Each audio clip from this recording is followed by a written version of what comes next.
পটল চিংড়ির ঝোল আর রান্না করতে ইচ্ছা করছে না? তাহলে চিন্তা করছো কেন? পটল চিংড়ি দিয়ে বানিয়ে ফেলো জল বড়া। রেসিপিটা দেখার মতন শেষ পর্যন্ত দেখো, আশা করি ভালো লাগবে। এখানে 1 কাপ ছোলার ডাল আমি ভিজিয়ে নিয়েছিলাম 2 ঘন্টা আগে। নমস্কার বন্ধুরা, আমি অর্পিতা, আমার কিচেনে তোমাদের সবাইকে আরো একবার ওয়েলকাম। চলো রেসিপিটা শুরু করি। মিক্সিং জারে ছোলার ডালটাকে নিয়ে নিলাম, আর এর সাথে দেবো 2টো কাঁচা লঙ্কা, আদা রসুন, তার সাথে দিয়ে দেবো চিংড়ি মাছ। চিংড়ি মাছের সাইজগুলো একটু বড়ই ছিল তাই কম দিলাম। স্বাদ অনুযায়ী নুন আর চিনি দিয়ে মিহি পেস্ট তৈরি করে নিয়ে এসেছি। পেস্টটা কিন্তু এমন ভাবে করতে হবে যাতে মনে হয় শিলপাটায় করেছে, একদম জল ব্যবহার করা যাবে না। গরমে তো শিলপাটায় ডাল বাটা অনেকটাই কষ্টকর, তাই মিক্সিং জারে পেস্ট করা হয়েছে। এখন দেখো 4টে পটল নিয়েছি। পটলটা শুধু স্কিনটাকে ছাড়িয়ে এই যে দুই পাশের যে মাথা মুখগুলো আছে কেটে নেবো। এখন একটা গ্রেডারে গ্রেড করে নেবো। 4টে পটলই আমি গ্রেড করে নিলাম।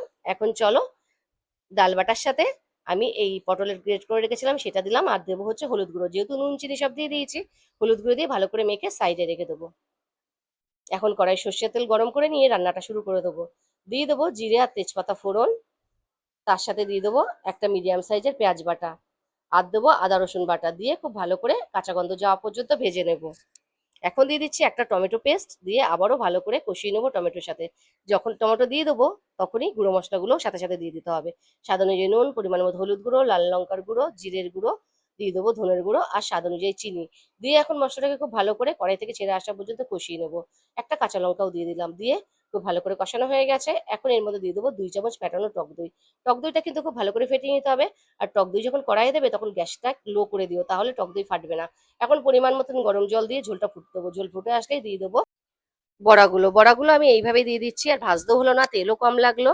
আর রান্নাটা কিন্তু যেরকম হেলদি হলো, এই গরমের জন্য কিন্তু পারফেক্ট। গরম ভাতে এই রান্নাটা থাকলে আমার মনে হয় না আর কিছু লাগবে। যাই হোক, দেখো প্রায় রান্নাটা রেডি হয়ে গেছে। যদি দরকার পড়ে তাহলে আরেকটু গরম জল দিয়ে ঢাকনা দিয়ে ঢেকে আরেকটু রান্না করে নেবো। দেখো রান্নাটা প্রায় রেডি। এখন নামানোর আগে ওপর থেকে গরম মশলা গুঁড়া, ধনেপাতা কুচি ছড়িয়ে সার্ভ করে দেবো। তাহলে তোমাদের আজকের এই চিংড়ি আর পটলের জল বড়ার রেসিপিটা কেমন লাগলো অবশ্যই কমেন্ট করে জানিও। ভিডিও দেখে ভালো লাগলে একটা লাইক করে দিয়ে পাশে থেকো। তাহলে আজকের জন্য এই পর্যন্তই, আবারও দেখা হয়ে যাবে নতুন একটা রেসিপির সাথে। ততক্ষণ সবাই ভালো থাকো, সুস্থ থাকো, ধন্যবাদ।